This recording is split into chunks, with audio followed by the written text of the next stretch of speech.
Welcome back. Now this week on Not the One Show, the big question is all about dating and the rules of getting together in London. With that in mind, they have a very special competition where you could win a date with the show's presenter, Louise Scody. Here she is to explain more.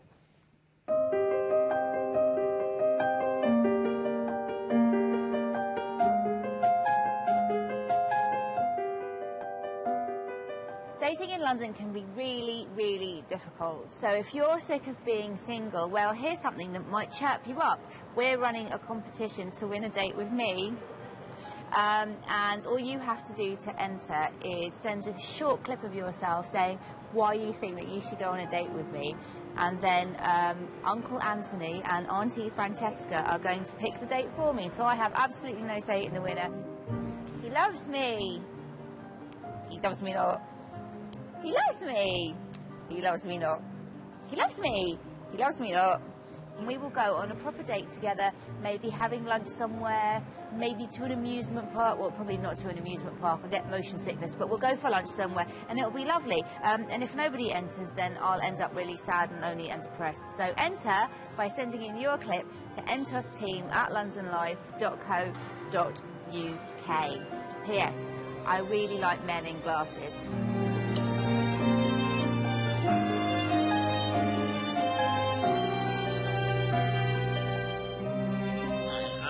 I don't think it's coming. I don't think it's coming.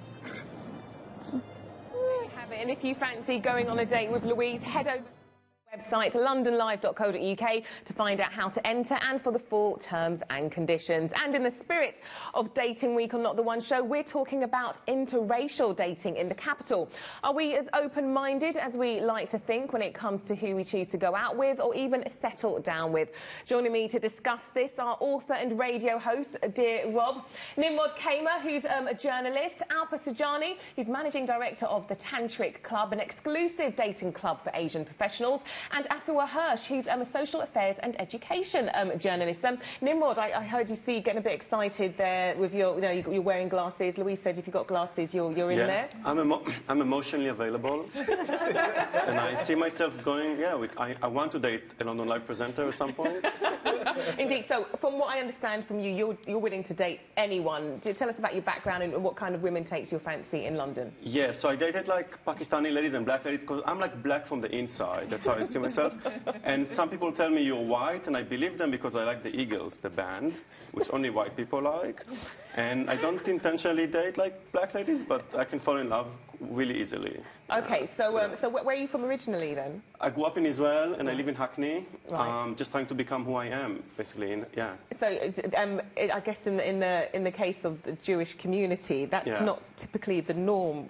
Would I be fair in saying that? It's always fun to shock parents, like either my parents or my mate's parents, and every time something is forbidden, you want to do it, like drugs. So, I mean, if for example, it would be forbidden to date black people, everybody would. And if everybody would date mixed race, like there would be no race left. I mean, because it's the same color. So, Afua, you've written about this. Is Nimrod typify what we like in London in terms of if it's forbidden, then we'll go for it? Well, I have to confess, we've all been having a go at Nimrod before we came on air, accusing him of exoticization. But it was not entirely serious. I think it is very common for people to want to date people of a different ethnic group, and I think that's very natural in a city that is so proud of its multiculturalism and really is integrated in a way a lot of other great cities aren't. But on the other hand, I think there is always, for me, alarm bells always ring slightly when people deliberately seek out people of a different ethnic background, and not because there's anything wrong with dating that person, but because I question the motives. So if you're doing it because you just happen to be attracted to that person and you're open to everyone, that's one thing. But if you have a fetish for a particular ethnic group, or you're looking to make some kind of statement through the choice of who you date, I think that's a problem. And I think I'm mixed race, and I think that people who take their identity very seriously or have had to work a lot on their identity often really reject the idea of seeing your race as some kind of accessory, you know, something that you can use to make a point. I think it's a really integral part of who you are, and it should be respected. So that's the only little note of caution that I have. I mean, Alpa, this is something that you could agree with. I'm sure a lot of the clients that you work with, they have spent a lot of time protecting their identity and want to keep that identity the same with the partner that they choose. Is that fair? I'd say, you know, at some level, yes. You know, like within the Asian community at Tantric Club, what we do, we allow people the opportunity to meet those from the same cultural background. You know, and obviously that shows that there is a market out there. There is a preference. People do want to stay within that whole kind of cultural group, if you like. Is that right? Is it right to say, oh, you know, actually I just want to stick with Jewish people or with Asian people or people who are the same religion as me? You know, okay, I think it's more to do with kind of religion and culture, okay? So what happens, you want to be with somebody who has a similar kind of value belief system, maybe someone who was raised in a, you know, in a like manner to yourself, you know, someone who speaks the same language. I mean, for a lot of the Asian community, you know, especially if like you're a first generation, you know, language is a barrier. So with Asians, you know, a marriage is about two families, not just two people,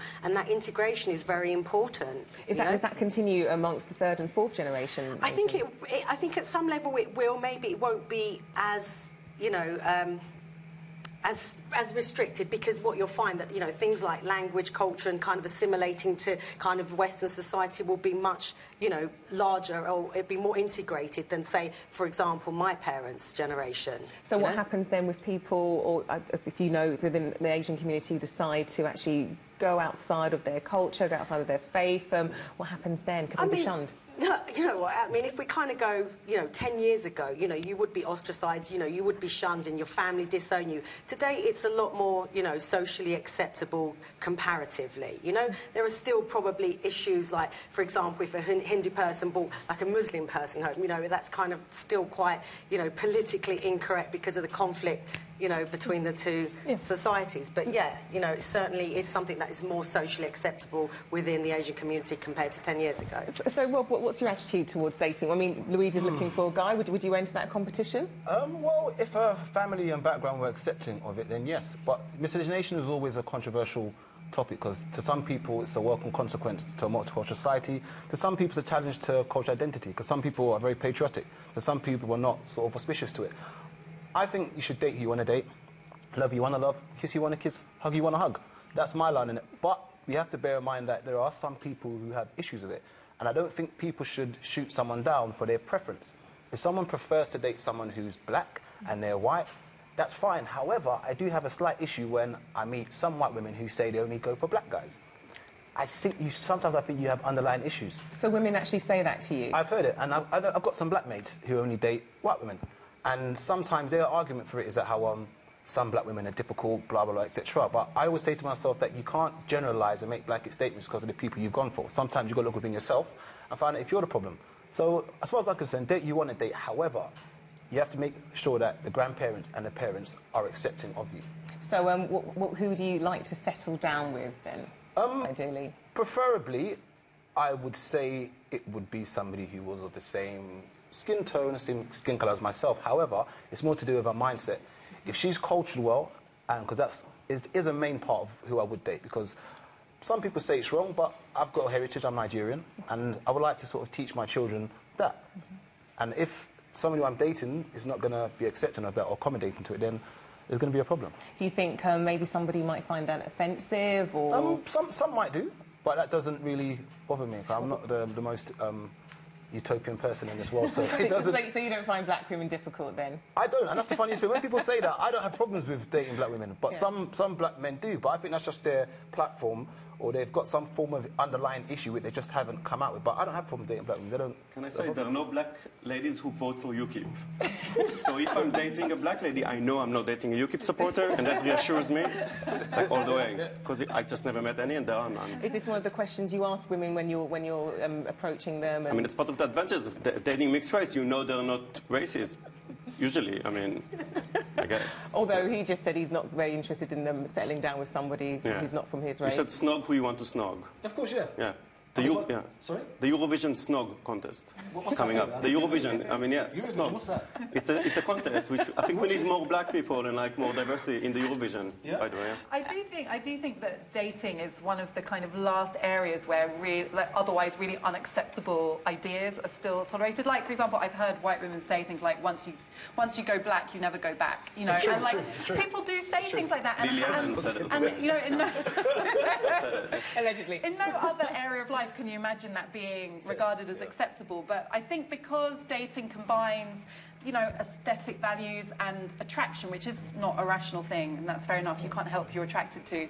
But when it comes to marriage and relationships, you're actually creating a family and having children, and these are all really serious things that I think you need to take seriously. And I think there's a kind of frivolous attitude sometimes towards interracial dating, which is fine, but there are some really weird prejudices that still creep in. That's so interesting you should say that as a mixed race person. I mean, what has your attitude been? I don't know, I hope this doesn't sound very wrong, but you know, how do you think, okay, well, I can just choose whatever I want, you've got to pick of anyone because of your background? I don't think it works like that. I think identity is quite a complicated thing. My mother is black, my dad is white.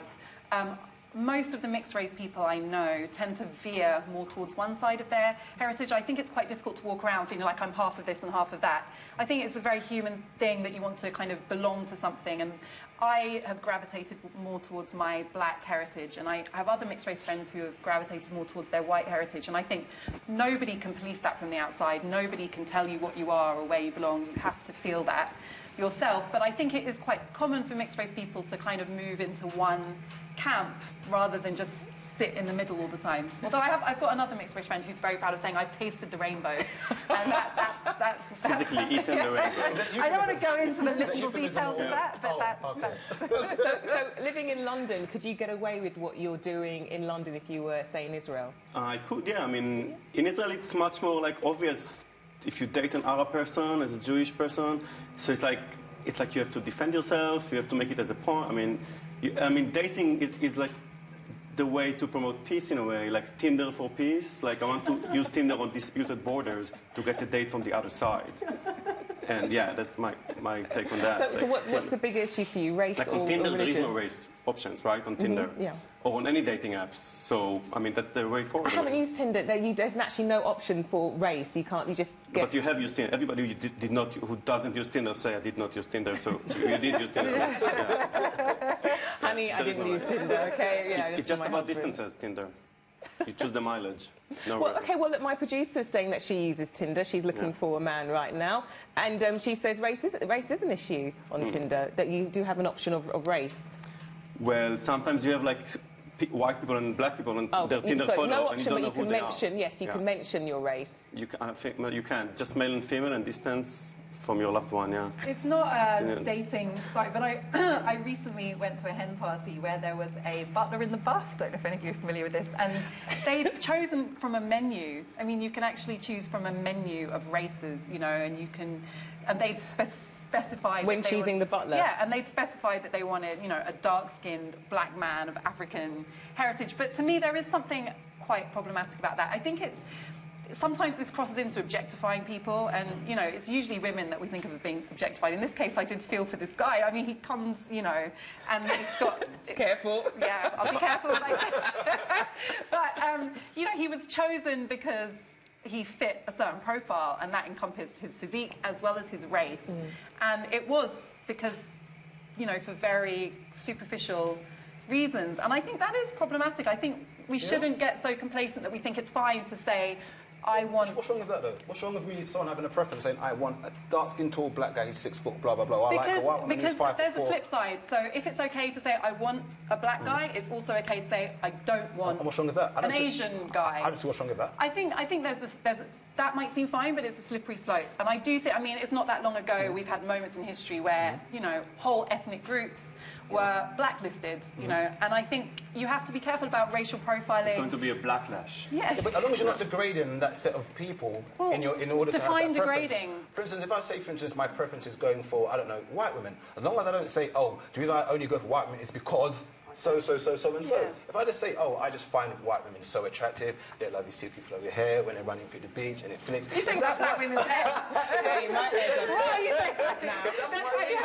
That's my reason reason for it. I am openly white. That's the key. It should be openly white. Yeah. Openly black. Alfred, do you agree with what Rob's saying? Do you know what? I just thought of something else. I mean, there's also that issue of some people will date different types of people from different ethnic minorities, but when it actually comes down to marriage and settling down, they'll actually say, no, I want somebody who's from the same cultural background as me. I think there's a difference between dating. I think, I was thinking about it as you were talking about Tinder, and actually wanting to